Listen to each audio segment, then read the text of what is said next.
어머니, 무슨 일 있으세요? 오늘 왜 그러셨어요? 무슨 말이니? 난 평소와 같았는데. 선물이요. 어머니가 항상 주시던 것과 달랐잖아요. 그래, 며느리가 뭐라고 하던? 아무 말도 안 했어요. 그냥 제가 좀 이상해서요. 아들, 받은 만큼 돌려주는 거야. 그게 도리지. 무료 버튼인 구독과 좋아요, 클릭으로 여러분의 마음이 더욱 풍요로워지시길 바랍니다. 어버이날 아침이었습니다. 평소와 다름없는 날씨였지만 제 마음은 설렘으로 가득했습니다. 아들 내외가 방문한다는 연락을 받았거든요.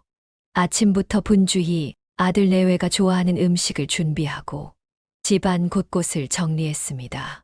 어버이날이라고 특별히 뭘 바라는 건 아니었지만 그래도 마음이 설레더군요. 어머님, 어버이날 축하드립니다. 며느리가 건넨 흰색 봉투를 받자마자 느껴진 미묘한 감각이 있었습니다. 봉투의 두께가 예년과 다르지 않았거든요.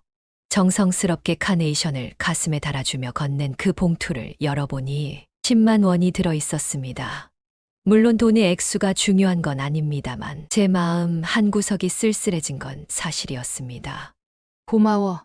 이렇게 챙겨줘서. 제 입에서 나온 말은 진심이었습니다. 하지만 그날 이후 일주일이 지났을 때 동네 친구 영자에게 들은 이야기가 제 마음을 송두리째 흔들어 놓았습니다. 너희 며느리가 친정어머니한테 500만 원짜리 명품 가방을 선물했다던데 어버이날 선물로 말이야. 순간 심장이 철렁 내려앉는 기분이었습니다. 말문이 막혀 아무 대답도 못했지요. 영자는 제 표정을 보고 무언가 눈치를 챘는지 갑자기 화제를 돌렸습니다. 아이고 날씨 비가 올 것 같네. 우산 가져왔어? 집에 돌아오는 길, 제 발걸음은 천근만근 무거웠습니다.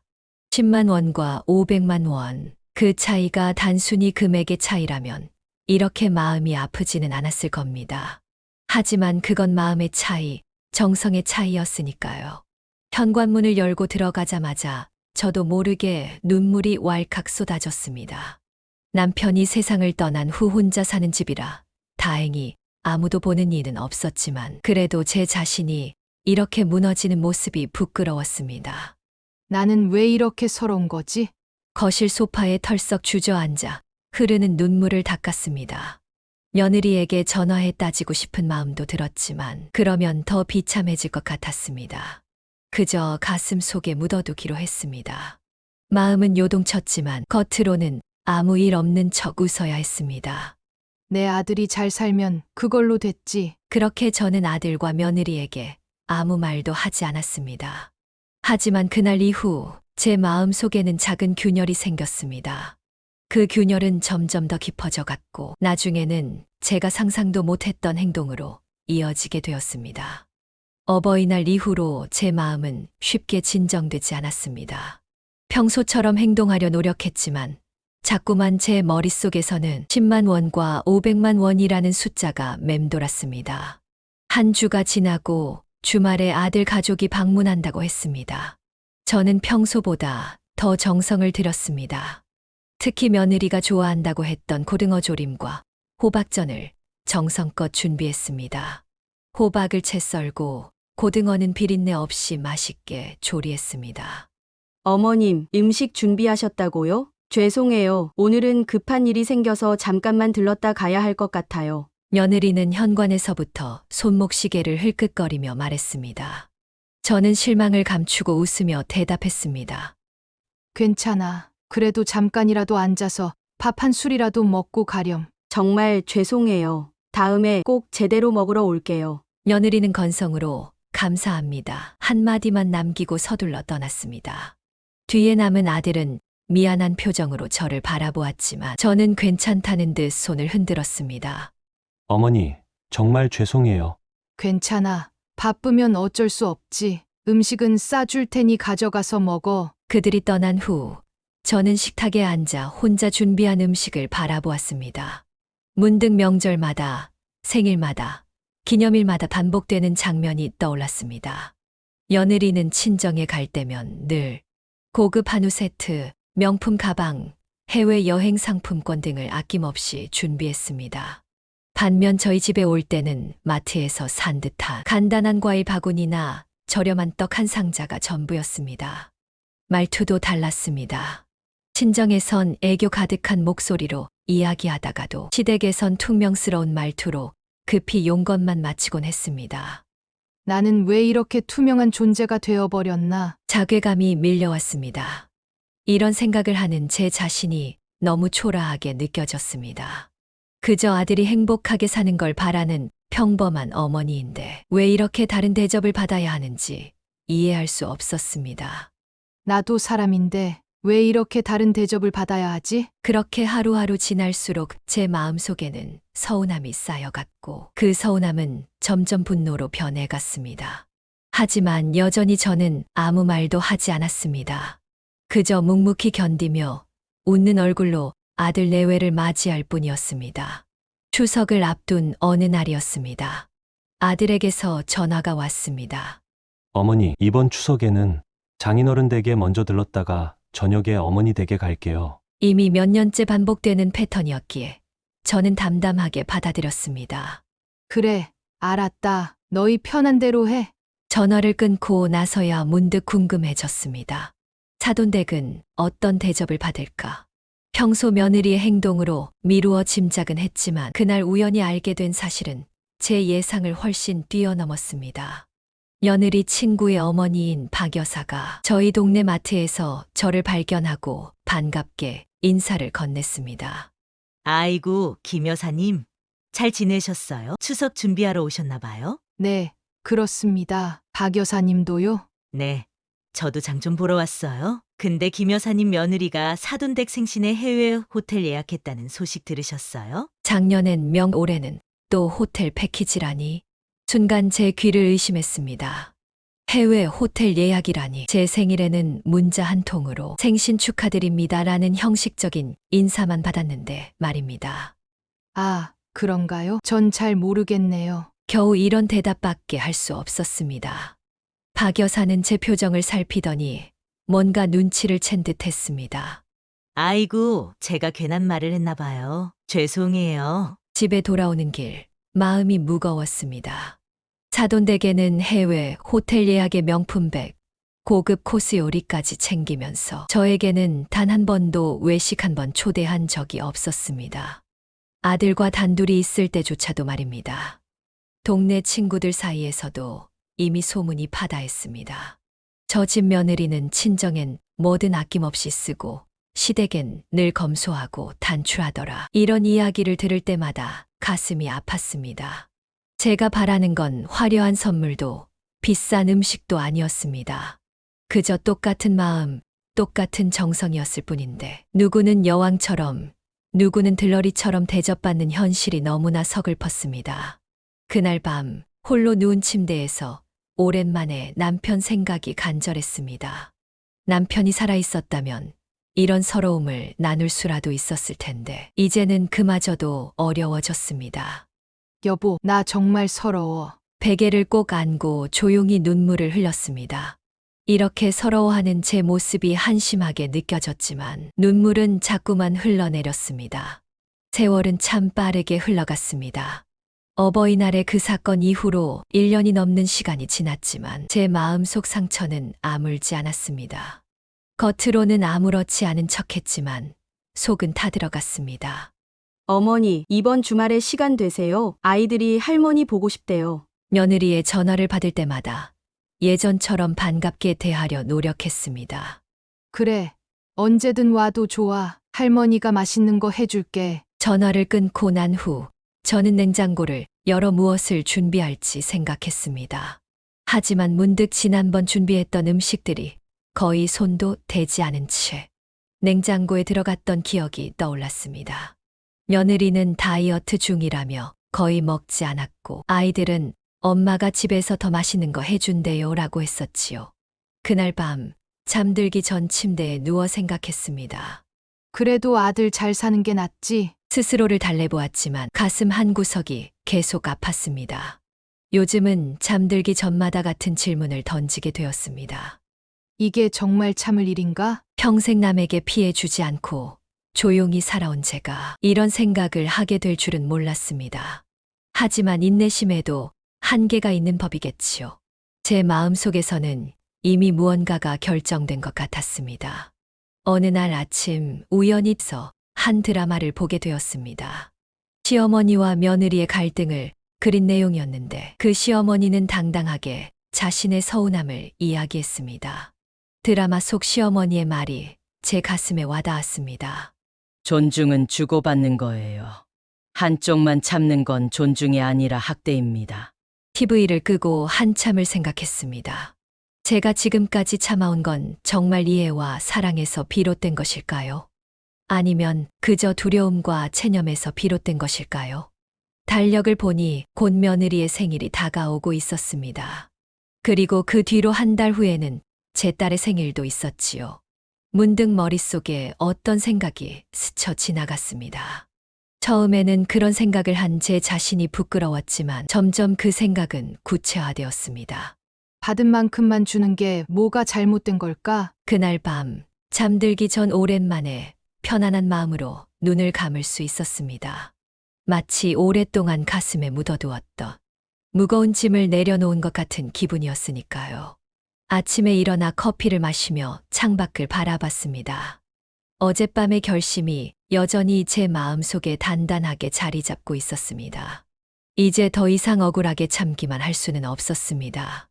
받은 만큼만 주자. 그것도 공평하잖아. 예금 통장을 꺼내 잔액을 확인했습니다. 남편이 남겨준 보험금과 제가 평생 모아온 돈이 있었습니다. 넉넉한 금액은 아니었지만 제 계획을 실행하기에는 충분했습니다. 서랍에서 다이어리를 꺼내 며느리의 생일과 딸의 생일을 표시했습니다. 며느리 생일은 2주 후, 딸 생일은 그로부터 한 달 뒤였습니다. 두 날짜 옆에 각각 5만 원과 500만 원이라고 적었습니다. 숫자를 보니 마음이 복잡해졌습니다. 이렇게까지 해야 하나 싶은 마음과 이제는 공평하게 대우받고 싶다는 마음이 공존했습니다. 그날 오후 은행에 가서 준비를 시작했습니다. 500만 원은 딸을 위한 통장에 넣어두고 며느리를 위한 5만 원은 새 지폐로 교환했습니다. 은행원이 무슨 일이냐고 물었을 때 저는 그저 미소로 답했습니다. 집에 돌아와 봉투 2개를 준비했습니다. 하나는 평범한 흰색 봉투, 다른 하나는 고급스러운 금색 봉투였습니다. 각각의 봉투에 며느리에게와 내 딸에게라고 써넣었습니다. 이렇게 준비를 마치고 나니 가슴이 뭉클해졌습니다. 제가 지금 하는 행동이 옳은 건지 아니면 그저 치졸한 복수심에 불과한 건지 스스로에게 물었습니다. 하지만 곧 마음을 다잡았습니다. 이건 복수가 아니야. 그저 공평하게 대하는 것. 창가에 서서 석양을 바라보며 생각했습니다. 평생 조용히 살아온 제가 이런 작전을 세우게 될 줄은 꿈에도 몰랐습니다. 하지만 때로는 침묵보다 행동이 더 큰 메시지를 전달할 때가 있는 법이지요. 이제 기다리는 일만 남았구나. 침대에 누워 천장을 바라보며 생각했습니다. 며느리의 표정, 아들의 반응, 그리고 나중에 있을 딸의 놀라움까지. 모든 장면이 머릿속에 그려졌습니다. 가슴이 두근거렸지만 이상하게도 편안했습니다. 마치 오랫동안 참아왔던 무언가를 마침내 표현할 수 있게 된 것 같은 해방감이었습니다. 그렇게 저는 조용히 디데이를 기다렸습니다. 드디어 며느리의 생일이 되었습니다. 아침부터 마음이 복잡했지만 이미 결심한 일이었기에 흔들리지 않으려 했습니다. 평소보다 더 신경 써서 옷을 골랐고 가벼운 마음으로 손주들을 위한 간식도 준비했습니다. 어머니, 오늘 식사하러 오세요. 아침부터 걸려온 며느리의 전화에 저는 담담하게 대답했습니다. 그래, 준비하고 갈게. 작은 흰색 봉투를 손에 쥐고 아들 집으로 향했습니다. 매년 이맘때쯤이면 며느리의 생일 선물로 그녀가 좋아하는 스카프나 화장품 세트를 준비했었습니다. 하지만 올해는 달랐습니다. 어머니, 오셨어요? 들어오세요. 며느리가 문을 열어주었습니다. 집 안에는 생일 분위기가 물씬 났습니다. 테이블 위에는 케이크가 준비되어 있었고 아이들은 신나게 뛰어다니고 있었습니다. 생일 축하한다. 며느라. 저는 준비해온 봉투를 며느리에게 건넸습니다. 며느리는 환하게 웃으며 봉투를 받았습니다. 감사합니다, 어머님. 매년 이렇게 챙겨주시고 요즘엔 현금이 최고라길래 마음에 드는 거 사. 며느리는 얼떨떨한 표정으로 봉투를 열었습니다. 그리고 안에 든 5만 원을 보는 순간 그녀의 표정이 미묘하게 변했습니다. 놀란 듯, 당황한 듯, 그리고 약간은 화가 난 듯한 복잡한 감정이 그녀의 얼굴을 스쳐 지나갔습니다. 네, 감사합니다. 억지로 웃는 며느리의 모습을 보니 묘한 감정이 들었습니다. 제가 원한 건 이런 반응이 아니었는데, 하지만 이미 시작된 일, 끝까지 밀고 나가야 했습니다. 밥 먹자. 배고프구나. 식사 시간 내내 분위기는 어색했습니다. 아들은 무언가 이상한 기운을 감지했는지 저와 며느리를 번갈아 보며 불안한 표정을 지었습니다. 며느리는 평소보다 말수가 적었고 웃음도 어색했습니다. 식사를 마치고 케이크를 자르는 시간, 며느리는 여전히 미소를 잃지 않았지만 그 미소에는 어딘가 모르게 서글픔이 묻어 있었습니다. 제 마음도 편치는 않았습니다. 하지만 이건 시작에 불과했습니다. 집에 돌아오는 길, 아들에게서 전화가 왔습니다. 어머니, 무슨 일 있으세요? 오늘 왜 그러셨어요? 무슨 말이니? 난 평소와 같았는데. 선물이요. 어머니가 항상 주시던 것과 달랐잖아요. 그래, 며느리가 뭐라고 하던? 아무 말도 안 했어요. 그냥 제가 좀 이상해서요. 아들, 받은 만큼 돌려주는 거야. 그게 도리지. 전화를 끊고 난 후 갑자기 눈물이 났습니다. 제가 이런 행동을 하게 될 줄은 정말 몰랐습니다. 하지만 이미 시작된 일, 이제 돌이킬 수는 없었습니다. 며느리 생일 이후 집안 분위기는 미묘하게 변했습니다. 아들은 평소보다 자주 전화를 걸어왔고 며느리는 조금 더 조심스러워진 것 같았습니다. 저는 평소처럼 행동하려 노력했지만 마음 한구석에는 약간의 죄책감과 함께 다가올 딸의 생일에 대한 기대감이 공존했습니다. 한 달이 지나고 마침내 딸의 생일이 되었습니다. 딸은 결혼 후 다른 도시에 살고 있어 자주 만나진 못했지만 항상 제 생일과 어버이날에는 잊지 않고 찾아왔습니다. 올해도 평소처럼 점심을 함께 하기로 약속했습니다. 아침 일찍 일어나 특별히 준비를 했습니다. 머리도 새로 하고 딸이 선물해준 옷도 입었습니다. 그리고 금색 봉투에 넣은 500만 원이 든 통장을 작은 선물 상자에 넣어 리본으로 예쁘게 포장했습니다. 약속 장소에 도착하니 딸이 이미 와 있었습니다. 환한 미소로 저를 반겨주는 딸의 모습을 보니 가슴이 뭉클했습니다. 엄마, 오셨어요? 오늘 정말 예쁘시네요. 우리 딸 생일인데 엄마가 좀 신경 써야지. 식사를 하면서 딸의 근황을 들었습니다. 일도 잘 되고 있고 남편과의 관계도 좋다니 다행이었습니다. 케이크가 나온 후 저는 준비해간 선물 상자를 꺼냈습니다. 생일다. 내 딸. 엄마, 매번 이러시면 어떡해요? 제가 뭘 더 바라겠어요? 딸은 부끄러운 듯 웃으며 선물 상자를 받았습니다. 리본을 풀고 상자를 열자 통장이 나왔습니다. 딸은 의아한 표정으로 통장을 펼쳐보더니 놀란 눈으로 저를 바라봤습니다.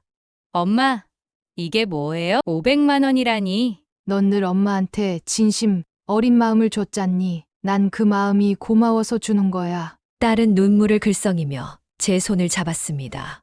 엄마, 이렇게 큰 돈 주시면 안 돼요. 저 부족함 없이 살고 있어요.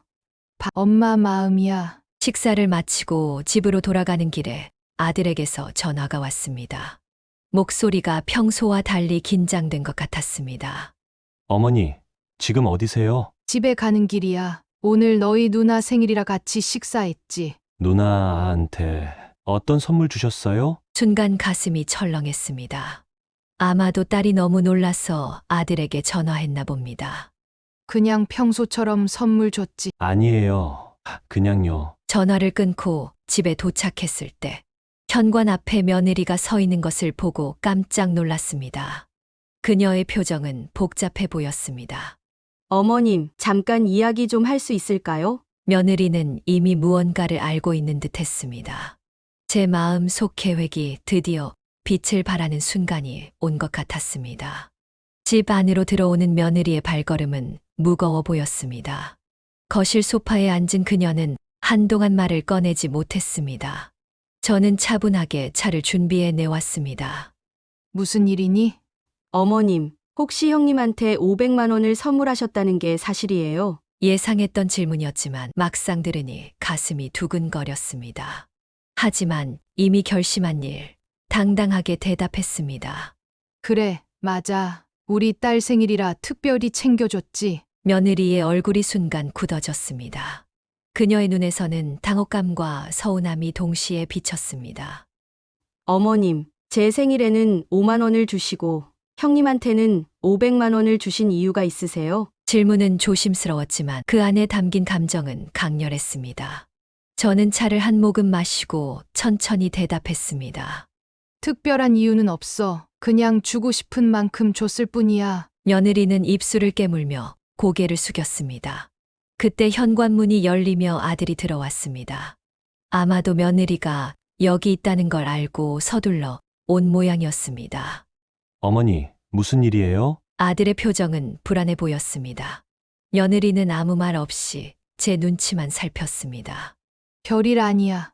그냥 이야기하고 있었어. 하지만 아들은 이미 상황을 짐작한 듯 했습니다. 그는 며느리 옆에 앉아 조용히 물었습니다.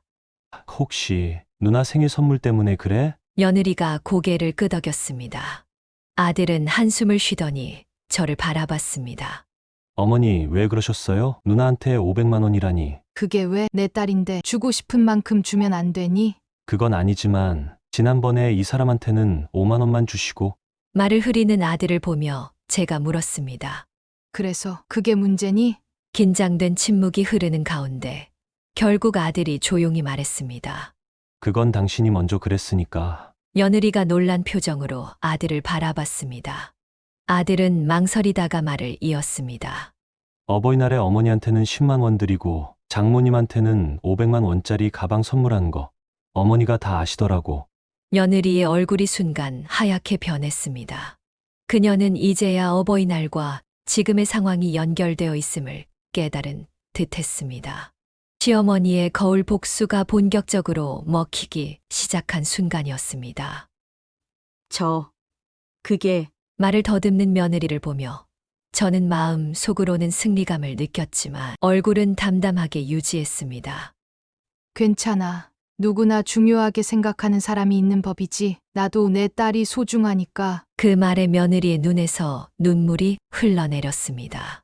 아들은 난처한 표정으로 저와 며느리를 번갈아 바라봤습니다. 그날 이후 며느리의 태도가 조금씩 달라지기 시작했습니다.